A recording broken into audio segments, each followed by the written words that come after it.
Well, here's something that you've heard before. In fact, you've heard it 200 times. Clayton Kershaw won a game. This is Locked On MLB. You are Locked On MLB, your daily MLB podcast. Part of the Locked On Podcast Network, your team every day.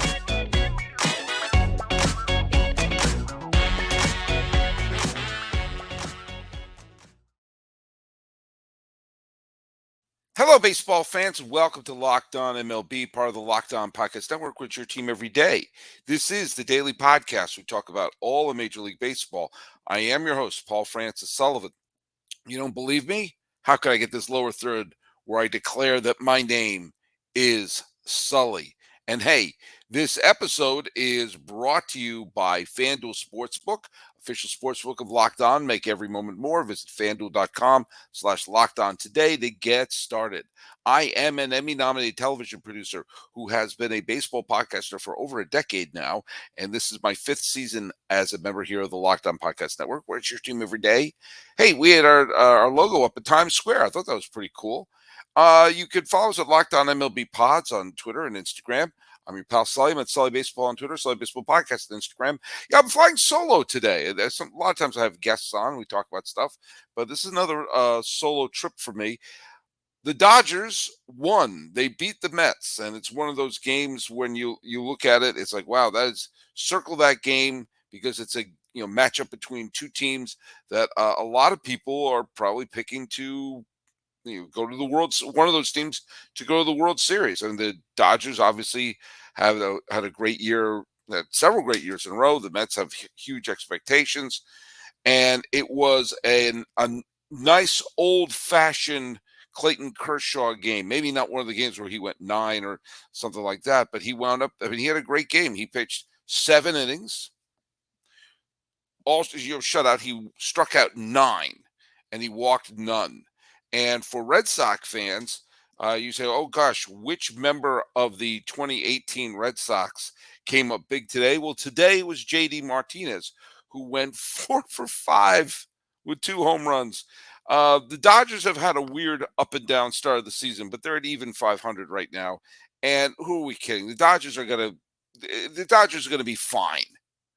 I mean, they're going to be just fine. But, they're playing the Mets, and anytime you have a team that a lot of people think are going to be terrific and you wind up winning those games, you circle that. You circle that. And if you're getting vintage Clayton Kershaw, you circle that too. Now, here's the interesting thing. They didn't gain any ground. They gained ground on the Padres. Spencer Strider was great. And the Braves beat the Padres 8-1. That's a misleading score. That's a very misleading score because it was a very good pitcher's duel until the 8th inning.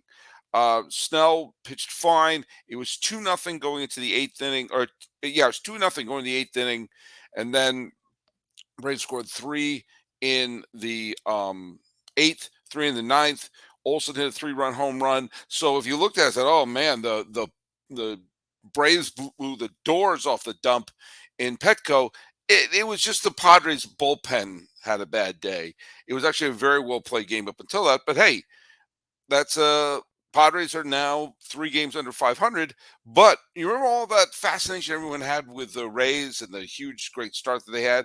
And mind you, they dusted themselves off from a bad loss the other day to the Cincinnati Reds, and the Rays blew out the Reds 10-0. Wall's got a 4-hit game.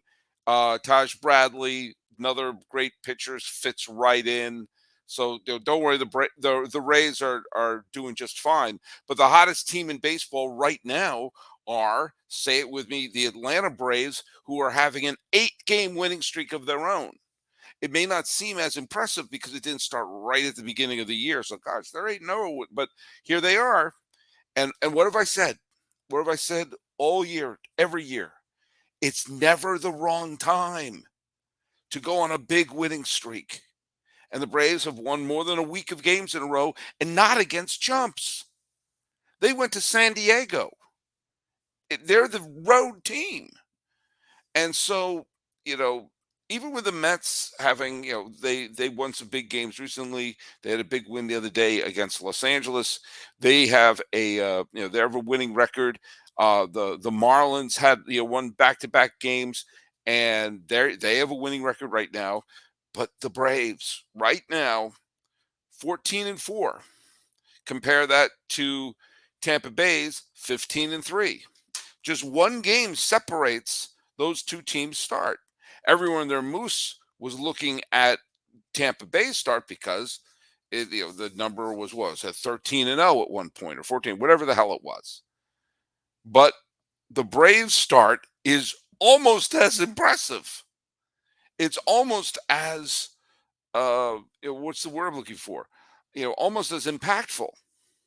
And remember, we all know that the American League East is going to be tighter than sardines by the time the playoffs come. And the National League East was I literally flipped a coin trying to pick a team. I picked the Braves, but did I? Who the hell did I pick? I don't remember. I don't remember. I picked either the Braves or the Mets. And I said the Marlins. No, I know I did pick the Braves. I did pick the Braves. But I said it was a coin flip, and I thought the Marlins were also going to make the wild card.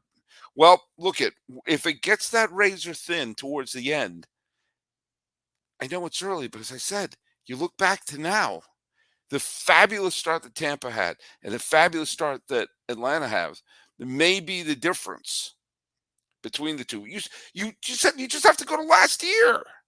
The Yankees got off to that unbelievable start, and then they went on that massive slump right after the All-Star break, but they had built up enough capital that they were able to, that no team really came up and scratched them. And every Yankee fan knows that they won the division because they built up such a big lead that even when Toronto was playing very, very well the second half of the year, they couldn't catch up with them. Well, that's what Tampa's doing now. That's what Atlanta's doing now. And Atlanta just again, it was a deceptive 8-1 final. But here we go. By the way, Wednesday's games include it's 9:30 in the morning on the West Coast, so they got an early game with Rasmussen pitching against Stout as the Rays are going to take on the Reds. Early games. There's a bunch of early games going on tomorrow. I'm actually not sure. And the Braves and Padres are another one. So we're going to see those two super starts. And remember, just keep this in mind. All the talk, all the eyes on the phenomenal winning streak that the Rays started the year with. And another part wasn't just the fact they were winning. They were winning by such an unbelievable wide margin. Their run differential was off the charts.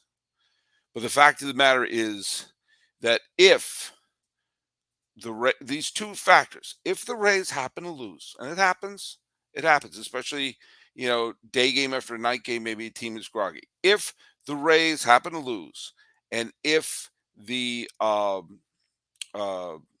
Braves win, then the Braves and the Rays will have the same record. The Rays record feels bigger because of the way they started. And in fact, Tampa's run differential is now plus 75. Atlanta's is plus 33. So, the Rays were just blowing the other teams out of the water. But still, in the end, it's about winning games. And that's what these two teams are doing. By the way, do you know who's also winning games? And they're on the cusp of 500? Or approaching it? Detroit. Detroit won 3 straight walk-off games.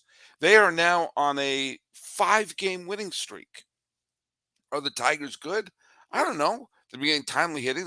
They had 3 straight walk-off wins, and then Eduardo Rodriguez. Remember him? I keep bringing up heroes of the 2018 Red Sox here. He pitched 8 brilliant shutout innings. The Tigers won 1-0. And coupled with the fact that Cleveland, and it was against Cleveland. Remember the team everyone picked to win the division? I think I picked Minnesota, but still, Cleveland was a consensus pick. So when you have Detroit, who wants to have a worthwhile season, and they take on one of their chief division rivals, and they wind up walking off of them. They swept the doubleheader today.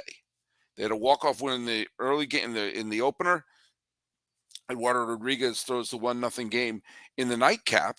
When you have those head-to-head games with the teams you're trying to chase and you win them, look at I don't think Detroit's necessarily a great team, but they had a they had a good ending of the season in 2021. They had a horrific 2022. Maybe they're bouncing back a little bit. I don't know. Some surprise teams are playing well, and some of the teams just did what they had to do. They had to pop the hood and tinker with it. And you're seeing that some of that tinkering has helped some of these teams win some big games. Kind of like when you tinker with your motor. A championship team, it's all about making sure every player is the perfect fit. It's the same when it comes to your vehicle. Every part needs to fit just right. So the next time you need parts and accessories, head to eBay Motors. With eBay Guaranteed Fit, you can make sure every part you need fits right the first time around. Just add your ride to My Garage and look for the green check to know the part will fit or your money back. Because, like in sports, confidence is the name of the game. When you shop on eBay Motors and with over 122 million parts to choose from, you'll be back in the game in no time. After all, it's easy to bring home a win when the right parts are guaranteed. Get the right parts, the right fit, and the right prices on ebaymotors.com. Let's ride. Eligible items only and exclusions apply. Almost made it through a live read without stumbling. But so speaking of stumbling, weird games were played. The Red Sox wound up winning their game uh, against Minnesota, which was a nice reunion that they had with Christian Vasquez, who was a big part of that 2018 Red Sox team. The Red Sox got another catcher's interference to go their way late in the game. They tied the game in the eighth, and then came just a banana boat 10th inning. The Twins scored a couple of runs to take a 4-2 lead with a stupid ghost runner, but at least another run came around. The Red Sox rallied in the bottom of the 10th, and there was a big part of the rally was a swing and a miss on a third strike and the ball getting away from Christian Vasquez, the runner getting on. There was a phenomenal double play. My son, who does not follow baseball, doesn't really care about baseball, he was sitting with me when the game was going on, and even he said that was really cool. There was the Red Sox had runners on, I believe it was runners on the corners, and where if the runner scored, it would have tied the game in the 10th inning. And Miranda was the third baseman of the Twins. There was a sharp ball that hit him as he's charging it. And as he's charging it, the runner on third, who's making a break for home, happens to be right next to it. Looks like they're running side by side. So he just reaches out, tags the runner, and throws it across the diamond for the second out. And it looked like, oh wow, look at that. It was suddenly it's a double play. And then Verdugo hit a ball that right field in Fenway Park is bizarre. And it happened to find the one, I mean, you couldn't have, with a laser pointer, couldn't have found the spot any better. Found the one place where it could hit the base of the wall where the right field kind of jets in. And it's not a home run, but it was right next to the yellow line. So nobody knew. Was it a homer? Was it a hit? Was it a foul ball? And after review, the Red Sox won 5-4. And the Red Sox have won. They took 3 out of 4 from the Angels. They won a wild game against the Minnesota Twins. The Red Sox are back to 500, and the Twins lost. So with the Twins loss and Cleveland's loss, then the Tigers' victory looks even better. By the way, another weird game. The Phillies and the White Sox played a doubleheader. The Phillies took the first game, and then Lucas Giolito was throwing a no hitter, but because this is now we're not allowed to finish no hitter games, and the Phillies only got one dang hit the whole game.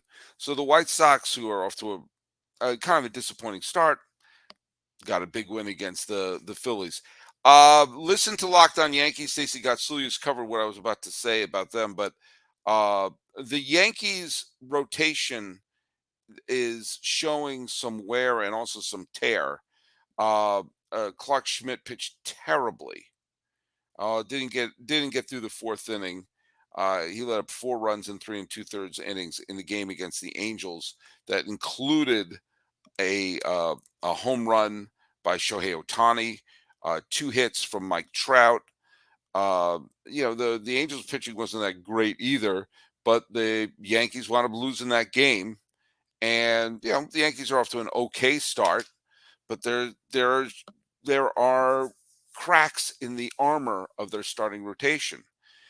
And they made the great point on Locked On Yankees. Check their show out. That the fact that they traded away Sears, they traded away in the deal for Frankie Montas, several major league ready pitchers. That Montas is injured. They also traded away Jordan Montgomery, who's been wonderful for St. Louis, for Harrison Bader, who was fine in the playoffs, but their rotation is getting thinner and thinner.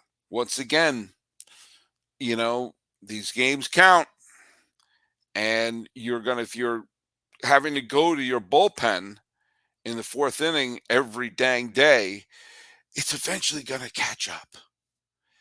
Just going around the league, the Rangers, they're still in first place in the American League West, and they had a 5-run 6th inning, which was highlighted by Garcia's 3-run home run, and the Rangers absolutely demolished the Royals. And hey, another hero from the 2018 Red Sox, Nathan Eovaldi, pitched well. I'm glad to see that. Again, I did say at the beginning of the year that I didn't trust that Eovaldi and Jacob deGrom will stay healthy, but I'm big fans of both of them. I want to be wrong. And so, very big game for the Rangers. Another surprise first place team are the D-backs. And the D-backs had a wild 6-run fourth inning, which Gabriel Moreno's hit a 3-run home run. And then the Cardinals just kept coming at him. Wilson Contreras hit 2 home runs, and it became an 8-7 game. But Castro sealed the deal. And so the D-backs, now the Dodgers won, of course, against the Mets, but with the 3-game losing streak by San Diego, the D-backs are still in first. The D-backs are 4 games above 500 as we're going to be entering late April. If you're going to have a team that has a surprise year and does better than you expect, it helps to go into the second month without you already throwing in the towel. By the way, Paul Holden of Locked On Rockies, check out his show, is talking about throwing in the towel for the season already because it's looking ugly for the Rocks. I was hoping the Rocks would be, well, I picked them to be the worst team in baseball. So what am I kidding? They started the season 5-13. Jack Sawinski hit a big home run. And Chris Bryant hit a home run for the Rockies. Good for him. But the Pirates won 5-3 and keep it with even though the Brewers won in a weird and wild extra inning game against Seattle, Pirates are above 500 too. Cubs are above 500, but they played the minor league A's. Oh my God, the A's. They may lose 120 games.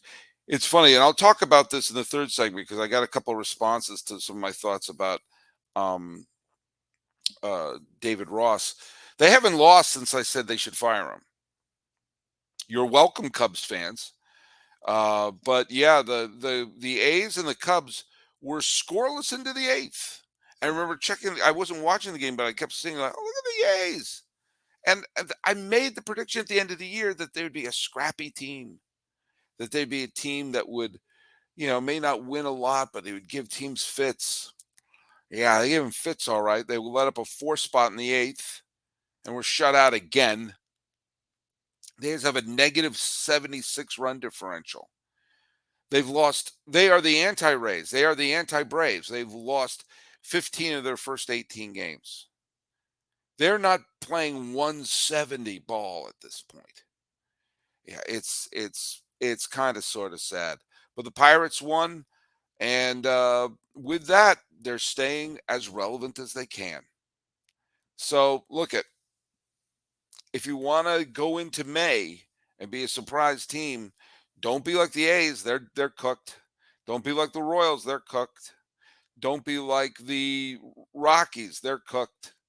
Don't and oddly, the Cardinals look like a cooked team right now. The team that looked like they were the only team trying to win the Central, they keep losing, and of course the Nats are cooked. So look at there's a lot going on, big games happening, and as we are soon entering late April, we'll get to the point where we'll start to see who just had a good month or who will get to Memorial Day still being relevant. I mean, it's all part of the game if you're a general manager because what do? When you get to that point, do you go for it? Do you rebuild? What do you do? It's hard to be a baseball GM, and I know that from playing Ultimate Pro Baseball GM. It is the coolest game for someone like me who's been doing some form of fantasy GM construction my whole baseball fandom life. Stratomatic, Pursue the Pennant, Digital Diamond, Hardball, all that I played. And nothing beats Pro Baseball GM because it allows you to manage every strategic aspect of a franchise playing through seasons, leading your franchise advance to glory as you build a historic dynasty. In the simulation, you're responsible for hiring the coaches, managing team finances, scouting, drafting players, all the things you're going to be doing behind the scenes, like free agency, the ups and downs of the season. I have my Honolulu Waves have won the last 2 games. Maybe we're going to turn the season around. Maybe I don't have to fire my manager. And it's a realistic game world, and you can play for free, offline, play on the go, play everywhere you want to go. So Locked On MLB listeners get a 100% free boost to the franchise when using promo code Locked On in the game store. So make sure to check it out. To download the game, just visit probaseballgm.com, scan the code, or look it up on the App Store. That's probaseballgm.com. Ultimate Baseball GM. Start your dynasty today. Before we wrap up here, I want to ask you if you are a regular fan. Put a hashtag everyday Sully so I know who's listening to us and where you are. You could be like Bill Jacobson, who's a Twitter listener, says everyday Sully from Green Bay. He thinks that Craig Counsell is a lame duck manager. He's got his team in first place at this point. Possibly his choice. Maybe he wants to ski and then daddle. He's a state treasurer, the longest tenured manager in franchise history. He deserves a mention. I'm sure D-back and Marlin fans would be good with a Craig shout out. Yeah, because the Diamondbacks and the Marlins both had come from behind victories in Game 7 of their World Series. The Marlins in 97, D-backs in 2001.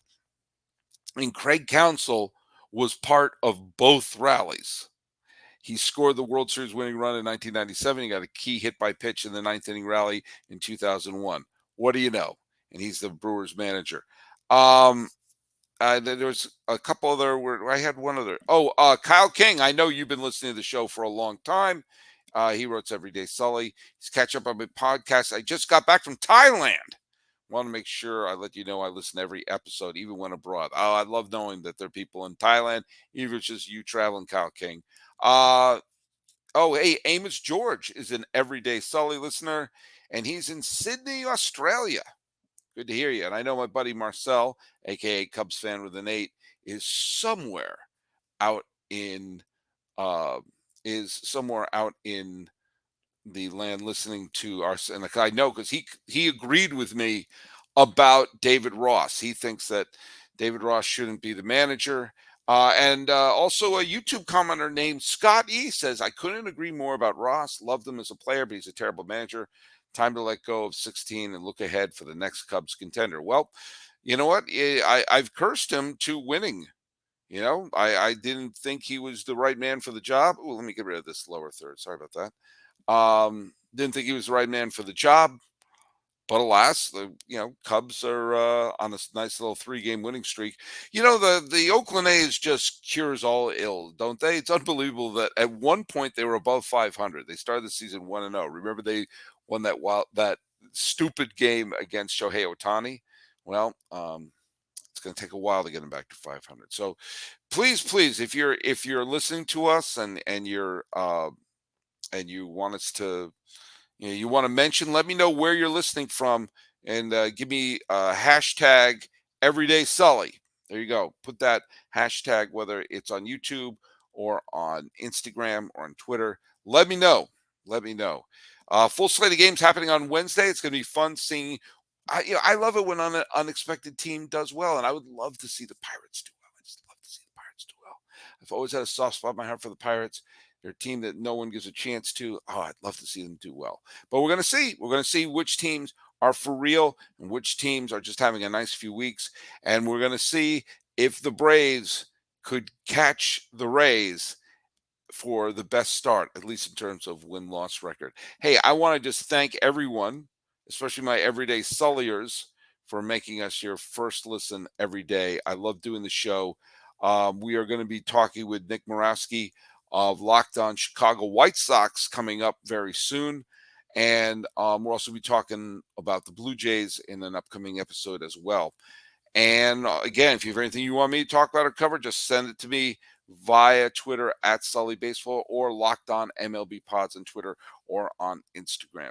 Talking about the teams who gave us a wild night of baseball, including Clayton Kershaw with 200 victories and continuing making his argument to be one of, if not the greatest Los Angeles Dodger of all time. You can look it up. This has been Locked On MLB. I am your host, Paul Francis Sullivan. Please call me Sully.